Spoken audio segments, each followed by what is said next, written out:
Frank Henderson sat in his favorite wooden rocking chair on the front porch of his small white house, watching the sunset paint the sky in beautiful orange colors. At 93 years old, he had created a peaceful life for himself in this quiet neighborhood of Pine Grove, where he had lived for the past 40 years. His wrinkled hands, which had once held weapons during World War II, now spent most of their time tending to his beautiful garden filled with red roses and yellow daisies. Every morning, Frank followed the same routine he had kept since his wife Martha passed away 5 years ago. He would wake up at 6 a.m., make his coffee strong and black, just like he used to drink it during the war, and walk slowly to get his newspaper from the front yard.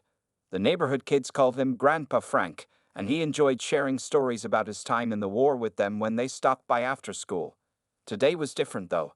As Frank sat on his porch, enjoying the quiet evening, he heard the loud rumble of motorcycle engines coming from the empty lot next to his house. The lot had been vacant for years, with only tall grass and a few old trees occupying the space. But now, 5 motorcycles pulled into the lot, their engines roaring so loudly that Frank had to turn down his hearing aid. The bikers were young men, probably in their 20s and 30s, wearing black leather jackets with patches on them. Their leader, a tall man with a thick beard and dark sunglasses, seemed to be giving orders to the others. Frank watched as they started unloading coolers and setting up what looked like a temporary hangout spot. Mrs. Johnson, Frank's neighbor from across the street, walked over to check on him. She was a kind woman in her 70s who often brought him homemade cookies. "Everything okay, Frank?" she asked, looking worried at the gathering next door. "I'm sure they're just passing through," Frank said with a gentle smile, though he felt uneasy about these unexpected visitors. He remembered how during the war he had learned to trust his instincts about people and situations. Something about these bikers didn't feel right. As the evening went on, more motorcycles arrived. The noise got louder, and Frank could hear music playing and people shouting. Empty cans and food wrappers started blowing into his carefully maintained yard. One of them landed near his prized roses, which he had planted in memory of Martha. Frank slowly stood up from his rocking chair, his joints creaking as he straightened his back. He may be old, but he still stood tall and proud, just like he did when he served in the Marines. Walking to the edge of his property, he politely called out to the group, "Excuse me, fellows, would you mind keeping the noise down a bit? My hearing aid is quite sensitive." The group's leader, who the others called Spike, turned to look at Frank. He walked over, his heavy boots crunching on the gravel. "What's that, old-timer? Can't handle a little party." The other bikers laughed, and Spike smirked. "Maybe it's past your bedtime." "I served this country so young men like you could be free," Frank said calmly. "I just ask for a little respect in return." Spike's face hardened. "Listen, Grandpa, this ain't your property. We can do whatever we want here." He turned to his friends and called out, "Hey boys, let's give the old man something to really complain about." The bikers revved their engines all at once, creating a deafening roar that made Frank wince in pain. As Frank walked back to his house, he could hear them laughing. For the first time in many years, he felt helpless. Inside his living room, he looked at the old photographs on his wall. Pictures of him in his Marine uniform, standing proud with his unit. One photo showed him receiving a medal for bravery during a crucial mission in the Pacific. That night, as Frank lay in bed listening to the continued noise from outside, he thought about how different the world had become. But something inside him, the same spirit that had carried him through the war, told him this wasn't over. He might be 93 years old, but he still had fight left in him. He just needed to figure out the right way to handle this situation. The next morning, Frank woke up earlier than usual. He hadn't slept well, with the sound of motorcycles still ringing in his ears. As he made his morning coffee, he noticed several empty bottles scattered across his front yard. His newspaper lay in a puddle of spilled beer, completely ruined. Frank put on his old work jacket and grabbed his walking stick. Despite his age, he still took pride in keeping his property clean. As he slowly picked up the trash, he noticed Mrs. Johnson watching from her window with a worried look. Other neighbors quickly turned away when he looked in their direction. Everyone could see what was happening, but nobody wanted to get involved. Around noon, the bikers returned. This time, there were more of them. Spike, their leader, sat on his motorcycle watching as Frank finished cleaning his yard. "Hey, look, boys," Spike called out. "The old-timer's our new janitor." The group burst into laughter, and Frank felt his face grow hot with anger and shame. Taking a deep breath, Frank decided to try one more time to reason with them. He walked over to the group, standing as straight as his old back would allow. "Young man," he said to Spike, "I've lived here for 40 years. This used to be a peaceful neighborhood. Why don't we try to find a way to get along?" Spike dismounted his motorcycle and walked up to Frank, towering over him. His leather jacket had patches that read "Road Raiders," and his eyes were hidden behind dark sunglasses. "Listen here, Gramps," he said, his voice dripping with disrespect. "Times change. This is our spot now. Maybe you should think about moving to one of those old folks' homes." One of the younger bikers stepped forward. "Hey Spike, check this out."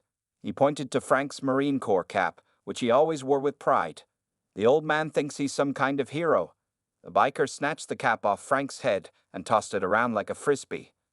Frank's hands trembled, not from fear but from anger. That cap had been with him since his service days. "That's enough," he said firmly, his voice carrying the authority of a former Marine. "I fought in World War II to protect freedoms, not to watch them be abused by people like you." Spike picked up Frank's cap from the ground and dusted it off, seeming to consider Frank's words for a moment. Then his face broke into a cruel smile. "Well, here's your precious cap, soldier," he said, dropping it into a puddle and stepping on it. "Those wars are long gone, old man. Nobody cares about what you did back then." The other bikers laughed and started revving their engines, drowning out any response Frank might have made. Mrs. Johnson had come out of her house and was calling out, "I'm calling the police." But her voice was lost in the noise. Frank picked up his soaked cap from the puddle, his hands shaking. As he turned to walk back to his house, he heard Spike shout, "That's right, run away. Just like you probably did in the war." More laughter followed. Inside his house, Frank sat in his favorite armchair, still holding his wet cap. On the wall in front of him hung his service medals and a photograph of his old Marine unit. In the picture, young Frank stood proud among his fellow Marines, all of them ready to give their lives for their country. Now, decades later, he felt powerless in his own neighborhood. The sound of motorcycles continued outside, punctuated by loud music and shouting.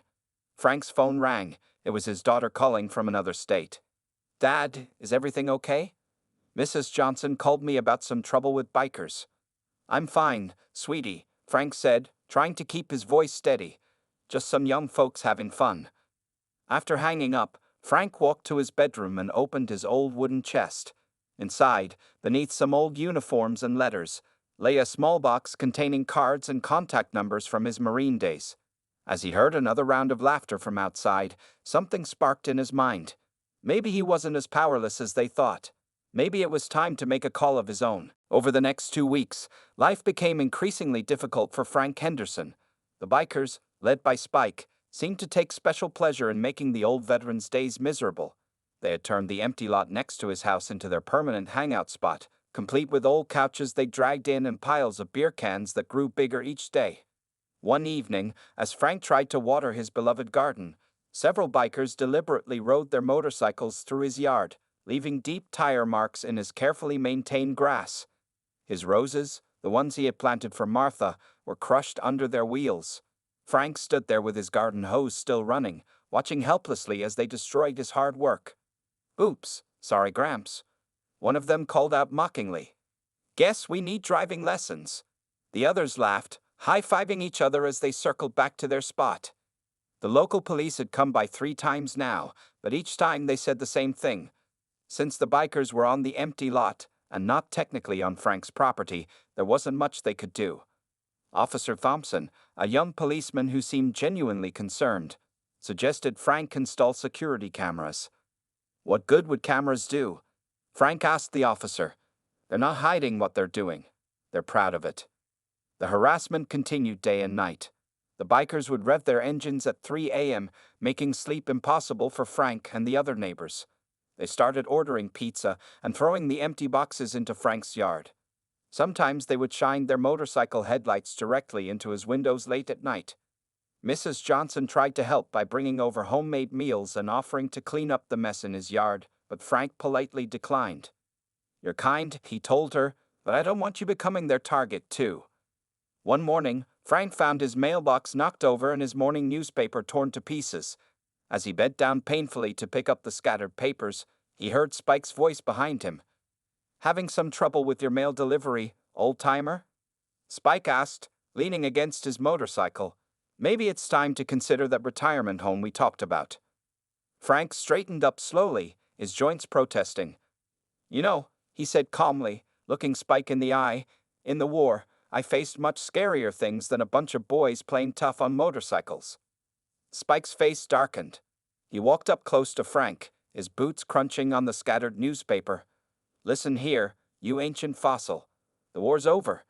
Nobody cares about what you did back then. This is our territory now, and the sooner you understand that, the better."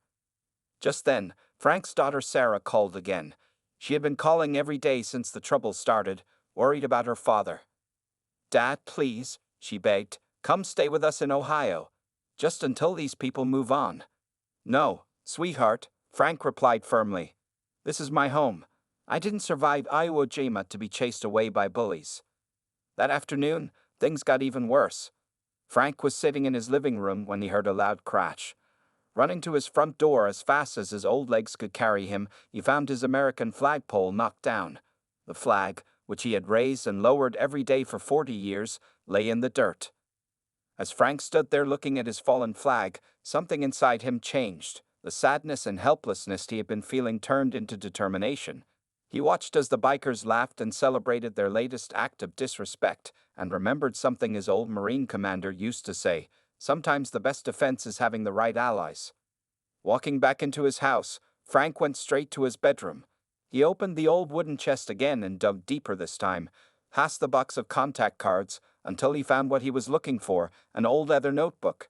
Inside were names and numbers he hadn't called in years, but he knew it was time to reach out to his old brothers in arms.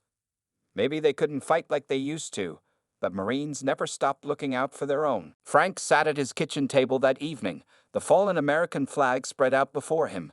His hands moved slowly, but carefully, as he tried to clean the dirt off its stripes. The sound of motorcycles outside had become a constant background noise, like an endless storm that wouldn't pass. While cleaning the flag, his weathered fingers found a tear in the fabric. Martha had helped him pick out this flag years ago, and they had raised it together every morning until she passed away. Now it lay damaged on his table, another casualty of the bikers' cruelty. The phone rang again, probably Sarah checking on him, but Frank let it ring. He couldn't bear to tell his daughter about today's events. She would only worry more, and he had already decided he wouldn't leave his home. This house held 40 years of memories, and he hadn't fought in a war to be driven out by bullies. As he folded the flag with military precision, despite its damaged state, something fell from between its folds. It was an old, worn business card that had somehow gotten trapped in the flag's creases during its fall. Frank picked it up, adjusting his glasses to read the faded text. "Colonel James Iron Jim Matthews, Marine Corps Veterans Association," he read aloud. The memory hit him like a wave.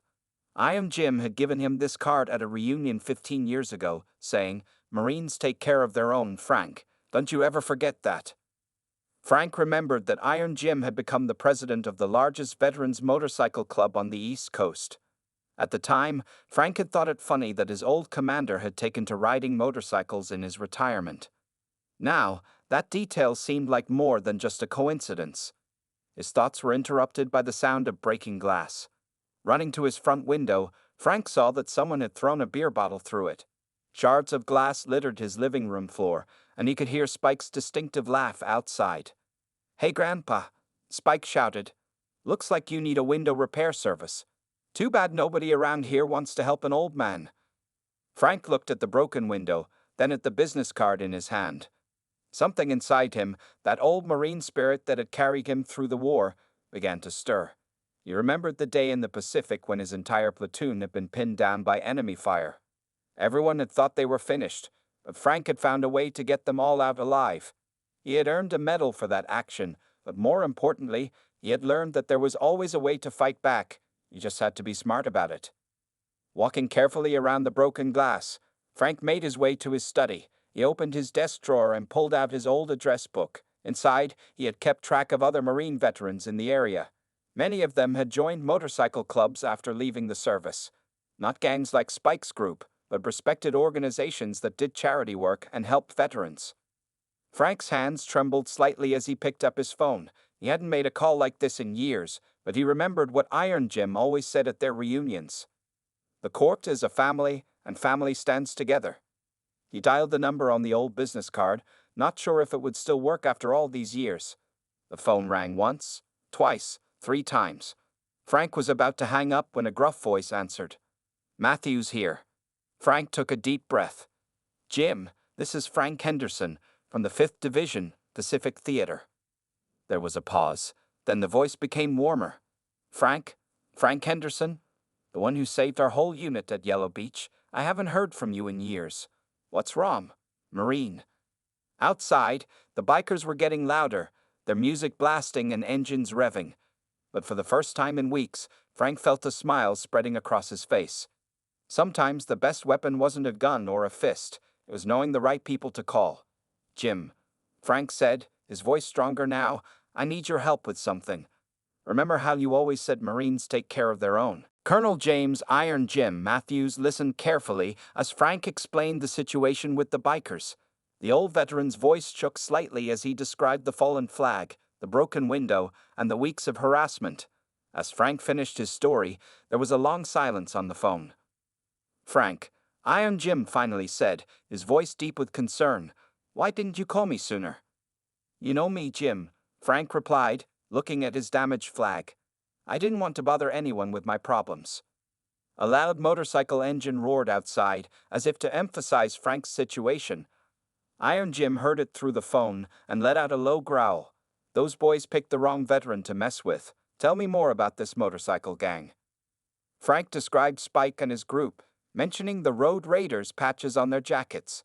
As he spoke, he could hear Iron Jim typing on a computer. "Road Raiders, huh?" Iron Jim said. "They're new, trying to make a name for themselves by causing trouble, but they don't understand the biker community's real rules."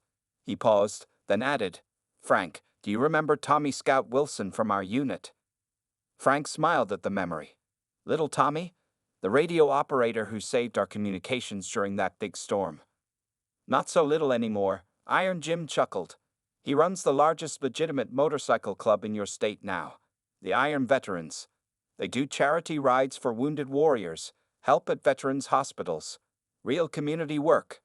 As they talked, Frank could hear Iron Jim making more calls on another line. Every few minutes, he would come back with updates. The Veteran Motorcycle Network was spreading the word about Frank's situation. Many of them remembered Frank's name from the war, and the story of how he had saved his entire platoon was still told at veteran gatherings. "Frank," Iron Jim said after one such call, "did you know you're something of a legend among veteran bikers? That rescue mission of yours is required reading at the Marine Corps Leadership School now." Frank shook his head modestly. "I just did what any Marine would do."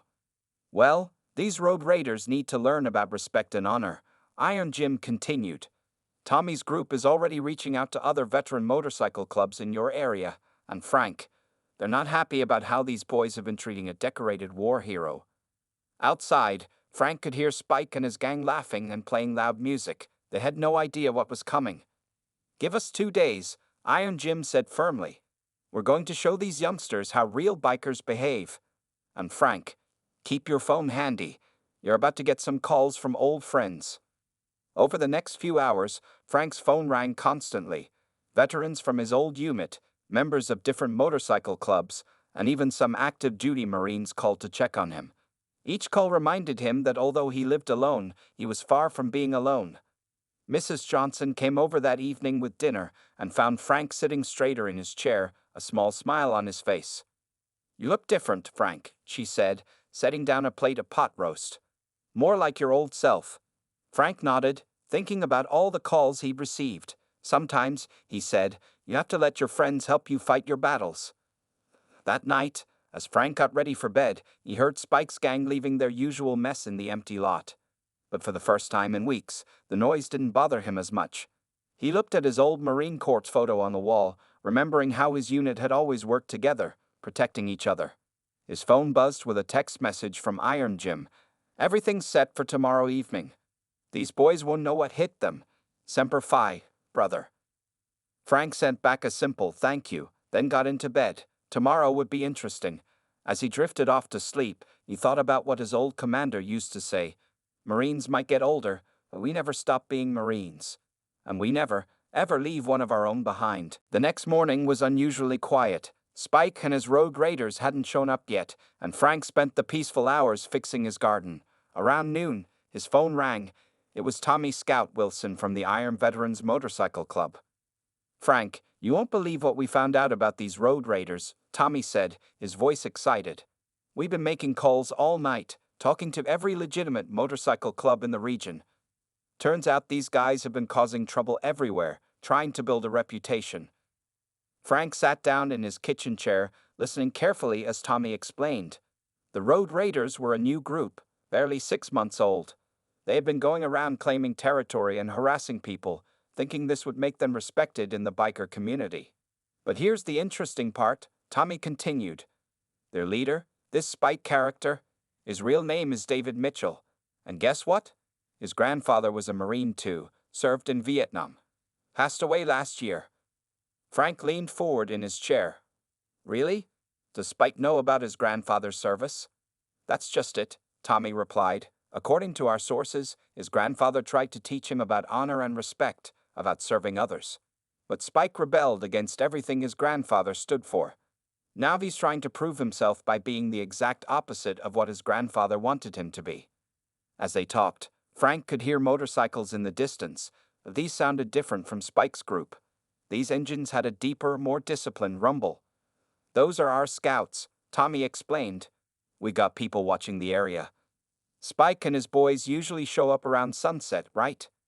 Frank confirmed this, thinking about how the road raiders always arrived just when he would normally enjoy his evening garden time. "Perfect," Tommy said. "Iron Gym is coordinating with 5 different veteran motorcycle clubs. We're all coming together for this. These young troublemakers need to learn what the biker community is really about." Later that afternoon, Frank received another call, this time from a local motorcycle shop owner. The man explained that Spike's group had been trying to get accepted by larger motorcycle clubs, but had been rejected because of their behavior. "They're just kids playing at being tough guys," the shop owner said. "They don't understand that real bikers protect their communities, not terrorize them." Around 4 o'clock, Mrs. Johnson came over with some surprising news. Her nephew, who worked at a local diner, had overheard some of the road raiders talking that morning. "They're planning something big for tonight, Frank," she said worriedly. "They were talking about bringing even more people, making some kind of statement. They want to force you out of your house." Frank thanked her for the information and immediately called Iron Jim to update him. The old colonel's response was calm but determined. "Let them come," Iron Jim said. "They think they're making a statement. Well, they're about to learn what real brotherhood looks like. Everything's ready on our end." As the sun began to set, Frank sat in his living room, watching through the window as Spike's group started to arrive at the empty lot. There were more of them than usual, maybe 20 bikes in total. They were setting up for what looked like a big party, bringing in more beer and even a portable speaker system. Spike was strutting around, looking proud of the crowd he had gathered. He kept pointing at Frank's house and laughing with his friends. They clearly thought they had won. Their numbers would finally force the old veteran to give up and leave. What they didn't know was that at that very moment, in parking lots and gathering spots all around town, hundreds of motorcycles were starting their engines. Veterans from 3 different states had answered the call to help one of their own. The road raiders were about to learn an important lesson about respect, honor, and the true meaning of brotherhood. Frank's phone buzzed with a text from Iron Jim. "We're moving in. Time to teach these boys what it really means to be part of the biker community. Stay inside until we signal you." The sun had almost set when the first rumble of approaching motorcycles echoed through the neighborhood. At first, Spike and his road raiders didn't pay much attention. They were too busy with their party in the empty lot. But the rumble grew louder and louder until it sounded like thunder coming from all directions. Spike was in the middle of telling a story when he noticed his gang members starting to look nervous. The sound was impossible to ignore now. One of his younger members pointed down the street, his face going pale. "Spike, you need to see this." Coming down the road was a sight that made even Spike take a step back. Dozens of motorcycles, riding in perfect formation, filled the street from curb to curb. Their headlights lit up the darkening evening like an advancing wall. And these weren't just any bikes. These were serious machines, ridden by men who clearly knew what they were doing. The first group pulled up to the empty lot, forming a half circle around the road raiders. Then another group appeared from the opposite direction, and another from the side street. Within minutes, Spike's gang of 20 was surrounded by over 200 motorcycles. The engines went quiet all at once, leaving a silence that felt heavy with tension. From the largest group, a big man with gray hair stepped forward. It was Iron Jim, wearing a leather vest covered in military patches and medals. "Which one of you is Spike?" Iron Jim's voice carried across the lot like a command. Spike tried to stand tall, but he looked small compared to the wall of veteran bikers surrounding him. "I'm Spike. This is our territory. Who are you people?" Iron Jim walked closer, his boots crunching on the gravel. "My name is Colonel James Matthews, United States Marine Corps, retired. And that man in that house," he pointed to Frank's home, "is one of the bravest Marines I've ever served with." Tommy Scout Wilson stepped forward next, holding what looked like an old military document. "Frank Henderson," he read loudly, "received the Silver Star for gallantry in action. When his entire platoon was pinned down by enemy fire, he single-handedly created a diversion that saved 36 men." "So what?" Spike tried to sound tough, but his voice cracked slightly. "That was a long time ago." "Tell me, David Mitchell," Iron Jim said, using Spike's real name. "What would your grandfather think of how you're treating a fellow Marine?" Spike's face went white. "How do you know about my grandfather?" "Because he was one of us." Another veteran biker stepped forward. "John Mitchell, served in Vietnam. He was a member of our club before he passed. He used to talk about his grandson, hoping he'd grow up to understand what brotherhood really means." Spike looked around at his gang members, who were all staring at him in shock. Some of them were already backing away, clearly wanting nothing to do with this confrontation. Iron Jim walked right up to Spike. "Your grandfather was a good man. He taught that real strength isn't about intimidation. It's about protecting others, showing respect, serving your community. Look around you, son. This is what real brotherhood looks like." The veteran bikers stood silent, hundreds of them, their faces serious but not angry. Many wore patches showing their military service, their sacrifices, their commitment to helping others. "We're not here to fight," Iron Jim continued. "We're here to teach." Every one of these men and women responded to a call to help a fellow veteran. That's what real bikers do. We build communities, we don't tear them down. Spike looked at his boots, then at Frank's house, then at the massive group of veteran bikers. For the first time, he seemed to realize just how far he had strayed from his grandfather's values. From his front porch, Frank watched all of this happening. Mrs. Johnson stood next to him, tears in her eyes as she witnessed the incredible show of support. The neighborhood had gone quiet, with people watching from their windows and porches as history played out in their usually peaceful street. Iron Jim turned to face Frank's house. "Brother Frank," he called out, "would you join us out here? I think it's time these young men learned what being a real hero means." Frank walked slowly down his front steps, standing tall despite his age. The gathered bikers parted to make a path for him, many of them saluting as he passed. When he reached Iron Jim, the two old warriors embraced like brothers. Spike watched this display of respect with different eyes now. The tough guy act he had worked so hard to maintain was crumbling as he remembered his grandfather's stories about brotherhood and honor. "Mr. Henderson," Spike said, his voice quieter than anyone had ever heard it. I didn't know about your service record." Frank looked at the young man, seeing past the leather jacket and tough exterior to something familiar. A lost young person looking for purpose. "Your grandfather was John Mitchell?" Frank asked. "I met him once at a veterans gathering. He was a good man who served his country with honor." Spike's eyes widened. "You knew my grandfather?" "He helped organize motorcycle rides for wounded veterans," Frank continued. "He understood that being strong meant helping others, not tearing them down." Tommy stepped forward, holding out an old photograph. It showed a group of veteran bikers at a charity event, and there in the front row was Spike's grandfather, standing proud next to his motorcycle. "This is what real bikers do," Tommy explained. "We organize charity rides. We help veterans in need. We protect our communities. Your grandfather was part of that tradition." Spike took the photograph with trembling hands. His tough guy mask completely fell away as he looked at his grandfather's smiling face. Some of his gang members moved closer, curious about this different side of their leader. Iron Jim addressed all the road raiders. You boys wanted to be respected in the biker community. Well, respect is earned through actions, not intimidation. We're offering you a chance to learn what brotherhood really means. Several veteran bikers stepped forward, each representing different legitimate motorcycle clubs. They explained how their organizations helped the community, organizing fundraisers for children's hospitals, escorting military funerals, helping homeless veterans find homes. Your grandfather would have wanted this for you, Frank said to Spike. He would have wanted you to use your leadership to help others, not hurt them. Spike looked around at his gang members, then back at the photograph. I've been doing everything wrong, haven't I? He admitted. We all have. The next hour was filled with conversations as the veteran bikers shared stories and wisdom with the young road raiders. The empty lot, which had been a place of conflict, became a place of learning and transformation. 2 weeks later, the neighborhood looked very different. The empty lot had been cleaned up and transformed into a proper meeting spot.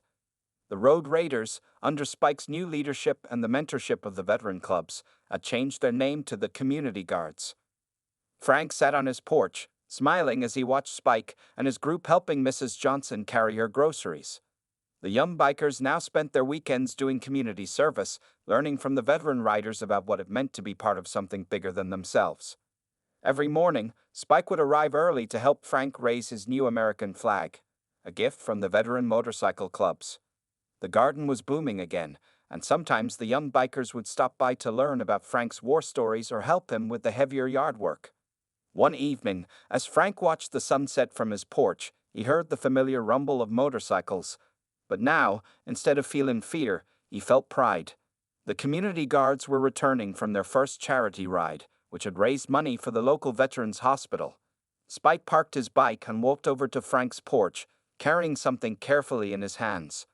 It was his grandfather's Marine Corps pin, which he had found in an old box.